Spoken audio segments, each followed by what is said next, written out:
Bismillahirrahmanirrahim. Assalamualaikum warahmatullahi wabarakatuh. Selamat siang, salam sejahtera untuk kita semua. Selamat datang di Banyumas Bibit 88. Ketemu lagi dengan saya Eko Yulianto, petani dan penjual bibit dari Desa Watu Agung, RT 5 RW 7, Kecamatan Tambak, Kabupaten Banyumas, Provinsi Jawa Tengah. Ya teman-teman, jadi kesempatan kali ini alhamdulillah kita kedatangan tamu dari guru SMK Widya Mandala ya. Siap. Boleh diperkenalkan namanya, Bro? Oke. Ini juga ada hashtagnya ya. Namanya itu Agung Setiawan. Iya. Jadi kedatangan saya ke Mas Eko ini yang katanya penjual dan petani bibit durian. Nah, saya itu sebenarnya tertarik dengan yang namanya bertani karena di bagian kita kan hidupnya di perkampungan lah, kan kita juga ada lahan kosong. Nah, kita manfaatkan buat apa kan belum tahu. Jadi dengan berkunjungnya saya ke Mas Eko ini supaya nanti dapat gambaran seperti apa sih bertani durian itu. Mungkin seperti itu Mas Eko. Oke. Jadi tujuannya ke sini ya satu silaturahmi gitu ya. Iya, betul sekali. Dan ingin sama-sama belajar menggali tentang dunia atau pertanian durian seperti itu ya. Oke. Jadi, siap. Saya juga sudah baru kesini, saya juga langsung tertarik dengan bibit yang ini, Mas Eko punya ini ya. Ini jenis musangking ini. Oke. Dengan sistem seperti ini saya dipikir itu sangat tertarik ya. Karena dari penyiramannya, dari bibitnya juga, wah ini bagus-bagus sekali. Walaupun saya awam melihat seperti itu, rasanya itu senang ya. Itu senang. Oke. Iya. Saya ingin bertanya Mas Eko. Oke, lanjut. Pemilihan bibit yang bagus itu seperti apa sih Mas Eko? Bisa dicontohkan atau diperagakan? Mungkin seperti ini loh yang bagus, seperti apa itu Mas Eko? Oke. Jadi memang pemilihan bibit itu sangatlah penting. Kalau kita terjadi kesalahan dalam memilih bibit itu nanti fatal juga. Ini memang ya menurut saya pertanyaan yang bagus karena bisa menjadi patokan untuk teman-teman semua yang mau berkebun durian dimanapun berada ya teman-teman. Jadi pemilihan bibit itu menjadi pokok utama juga, penting juga ya, bahkan sangat penting ya teman-teman. Oke, untuk jadi pemilihan bibit yang ideal untuk dikebunkan itu nggak usah kita terlalu berasumsi pohon besar, saya nanam pohon besar lah biar cepat berbuah gitu ya. Padahal itu adalah suatu hanya angan-angan saja. Padahal kenyataannya itu tidaklah sesuai dengan kenyataan yang ada di lapangan. Jadi memang durian itu merupakan buah besar, jadi membutuhkan nutrisi yang benar-benar cukup banyak. Jadi rekomendasi saya itu tanam bibit nggak usah terlalu besar, yang penting pohon muda, daun sehat ya, seperti inilah ya. Kita pilih yang ini boleh ya. Pohon-pohon muda itu seperti apa ya? Ini batangnya warnanya warna coklat seperti ini, batang-batang fresh ya. Mengapa kita pilih batang-batang muda? Itu tujuannya untuk supaya kita fokus dulu, menyiapkan pohon dulu dalam pertumbuhannya dulu, mengkokohkan si pohon dan si percabangan dulu seperti itu ya. Jadi nggak usah terburu-buru karena memang sudah ada fasenya, fase vegetatif dan fase generatif. Ke fase vegetatif itu dari 0 sampai 3 tahun itu adalah masa vegetatif ya. 3 ke 4 tahun itu adalah fase generatif. Jadi pupuknya yang kita berikan itu pun berbeda. Fase vegetatif itu kita utamakan yang tinggi nitrogen, tapi tetap seimbang ya, karena unsur hara yang dibutuhkan setiap pohon tanaman kita itu ada NPK ya, magnesium, sulfat, terus kalsium juga ya teman-teman. Jadi ada yang terpenting sih itulah ya, masih ada beberapa unsur mikro lainnya, tapi yang seimbang ya itu tadi NPK, terus magnesium sama kalsium ya. NPK itu nitrogen, fosfor, kalium, magnesium, dan kalsium. Itu yang terpenting. Tapi itu masih ada unsur-unsur mikro lainnya ya. Kita yang paling penting saja kita bahas ya, teman-teman. Siap. Kalau untuk masa generatif lah itu tinggi kaliumnya, nitrogennya dikecilkan, kaliumnya ditinggikan seperti itu. Oke. Untuk ukurannya, ukuran betul. Ukurannya, ya kan bibit batang-batang muda sudah. Ya betul. Ukurannya itu dari 1 meter up sampai ukuran 2 meter itu maksimal. 2 meter. Ya maksimal 2 meter ya. Atau 170 cm bolehlah, 170 180 ya, ukuran-ukuran segitulah. Jadi yang penting satu batang muda, daun sehat, percabangan bagus, bibitnya valid, itu yang terpenting. Yang dikatakan bibit valid itu seperti apa sih? Valid jenisnya ya. Oh, jenis. Valid jenisnya. Jadi itu valid, bukan sembarangan asal jenis kita tanam. Nanti tahu-tahu kita tanam sudah nunggu 4 tahun, ketika berbuah berbuahnya malah melon ya. Seperti itu. Iya. Oke. Bukan durian lagi. Berarti di bibit durian ini ada berapa jenis sih? Kalau untuk yang saya kembangkan itu ada, untuk sekarang sih baru mulai 7 jenis ya. Iya. Tapi yang baru saya edarkan itu 5 jenis. Bawor, musangking, oci, super tembaga, dan namlung. Ada tambahannya tupaking dan otak udang. Tapi itu masih proses pengembangan. Ya, belum kita sebarkan dulu untuk saat ini. Mungkin di musim hujan besok mungkin sudah siap ya. Tapi masih agak ukurannya masih agak kecil seperti itu. Oke. Berarti kesimpulannya untuk pemilihan bibit kita harus milih yang batangnya masih muda, percabangan bagus, melingkar seperti ini ya, 4 penjuru. Bagus, 4 penjuru. Ketinggian sekitar 1 meter up sampai 2 meter lah maksimal. Oke. Yang penting batang-batang muda. Oke, karena saya kan masih awam juga untuk cara penanaman, untuk tanah yang baik itu seperti apa. Nah, kita kan bahas dulu dari tanahnya mungkin Mas Eko. Oke. Tanah siap. yang baik itu seperti apa sih Mas Eko harusnya? Ataukah yang lereng seperti ini kan termasuk lereng ya? Atau yang datar? Ataukah yang bercadas? Ataukah yang berlempung? Mungkin dari Mas Eko, yang baik itu seperti apa sih? Oke, siap.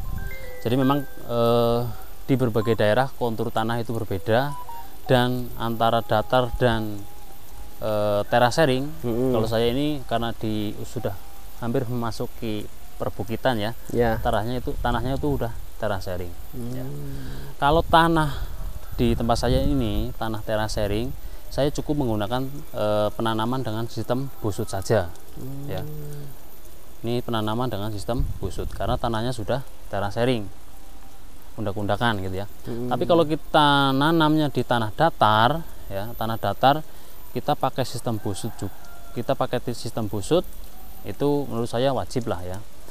Nanti kita jelaskan juga. Dan ada nanti penambahan got selokan ya, atau parit di tengah gitu. Jadi jarak antar pohon itu misalkan jaraknya 10 kali 10, nanti di 5 meternya itu kita bikinkan got atau saluran pembuangan air. Nah, kenapa kita pakai sistem busut ya? Memang ada yang bilang, mungkin ada juga yang kurang yakin dengan sistem seperti ini, yang katanya memang kalau kita pikir secara logika ya, penanaman seperti ini takut nanti kena angin roboh. Oh iya, betul, ya kan? betul. Ya. Karena busut ini mungkin penanamnya di atas tanah yang iya betul. Jadi kita menanam dengan sistem busut ini menurut saya sih banyak manfaatnya lah. Satu, kita bisa lebih mudah untuk mengontrol kelembaban si tanah. Ya. Terus dengan adanya parit di tengah, kalau untuk tanah datar tujuannya itu untuk menampung air atau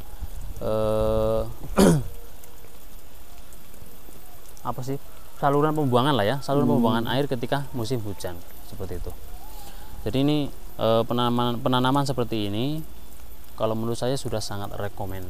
Enggak di tanah miring, enggak di tanah datar, busut itu wajib.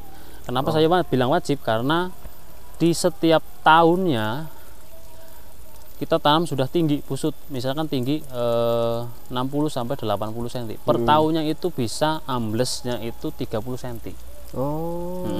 Setiap tahunnya pasti mengalami pengikisan ataupun penurunan. Ya. Kalau untuk masalah pemupukan atau penyiraman, karena memang kalau busut kan seperti ini ya, itu memang ada yang mungkin kesusahan ya dalam memberikan pupuknya ataupun penyiramannya, karena memang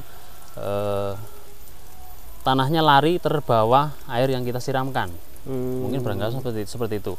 Padahal dengan itu pemupukan misalnya bisa kita kocorkan atau kita tabur juga nggak masalah sebenarnya ya.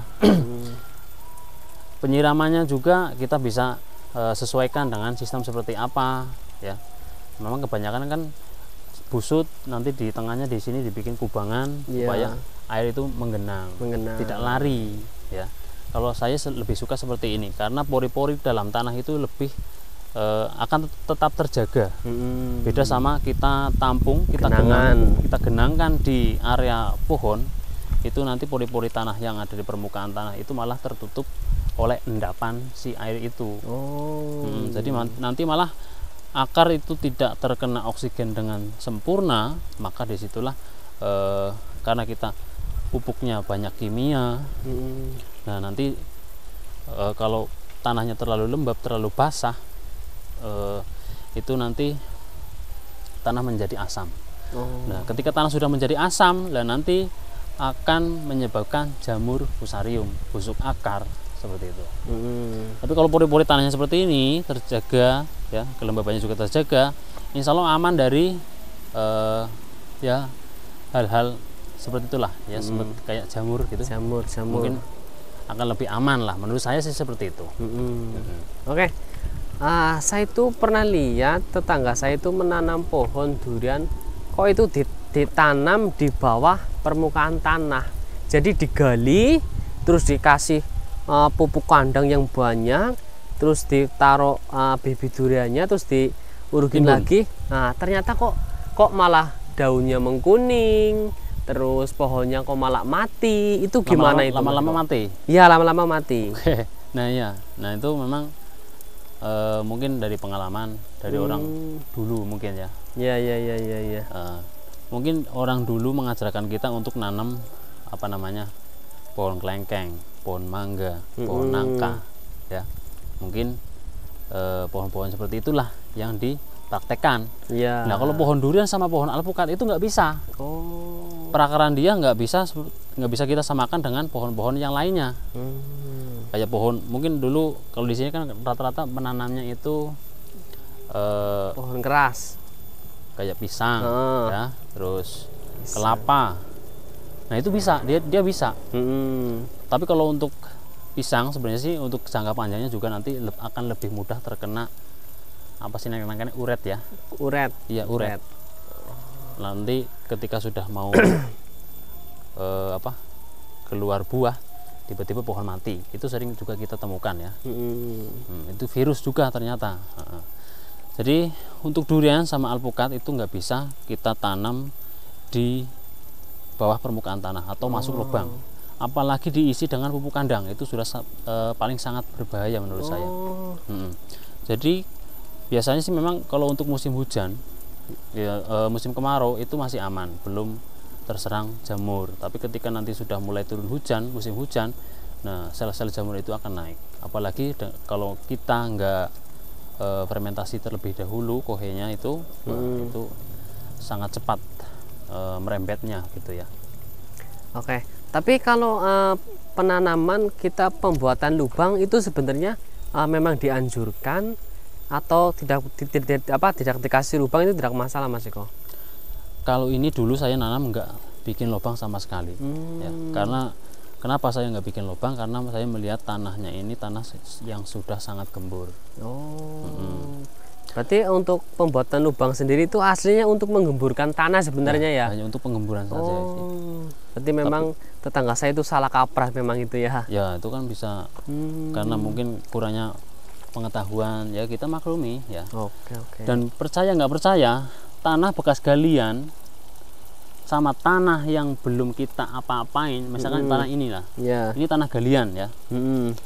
Nanti kameramen nggak jelas ya. Ini tanah bekas kita gali Ya. di atas ini, sama tanah di sini, ini belum kita apa-apain. Kita siram 1 ember, yang di sini kita siram 1 ember, daya simpannya itu lebih lama yang tanah galian. Beda sama tanah yang nggak kita apa-apain. Kita siram 1 ember di sini, itu meresapnya lebih cepat.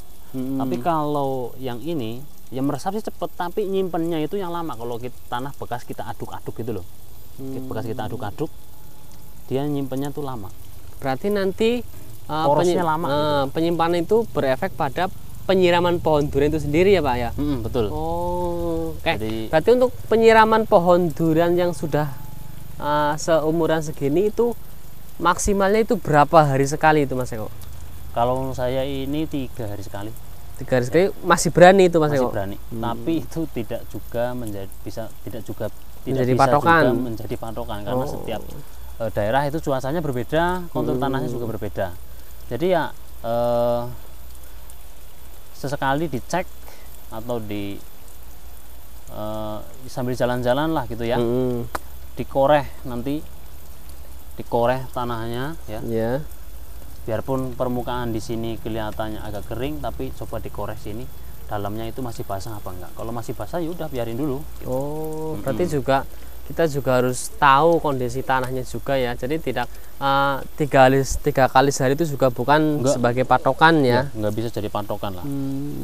Tapi nanti kalau sudah praktek, sudah nanam, ya, lama kelamaan kita akan tahu sendiri kalau pohon durian itu sedang butuh apa. Itu kita hanya melihat saja, nanti kita bisa menganalisa sudah. Kalau kita belum praktek, hanya teori saja yang kita dapat, malah tambah pusing nanti ya. Apalagi karena sering lihatnya konten-konten YouTube, di sana itu berbeda, di sana berbeda lagi, di sini berbeda lagi, itu tambah pusing. Jadi yang nanamlah itu yang nantinya akan lebih mengetahui kontur tanah kita seperti itu. Kalau untuk teori pemupukan itu samalah, red ya, sama, nggak ada beda jauh lah. Menurut saya. Baik, ini mungkin pertanyaan terakhir Mas Eko. Nah, misalkan saya mau berkebun seperti jenengan seperti inilah ya. Ini bisa berkebun juga bisa buat investasi masa depan. Nah, kalau misal tuh saya beli bibit jenengan, atau kan jenengan bisa menuntun saya sampai di penanaman lah, atau perawatan lah, atau sampai dia bisa berbuah, atau hanya jenengan jual terus ditinggal pergi itu Mas Eko? Iya. Gimana itu Mas Eko? Iya, ini pertanyaan bagus sekali ya. Jadi memang kita akui juga, guru masih muda, semangat untuk berkebunnya itu luar biasa. Tapi sebelum kita jawab, saya jawab pertanyaan yang tadi ya.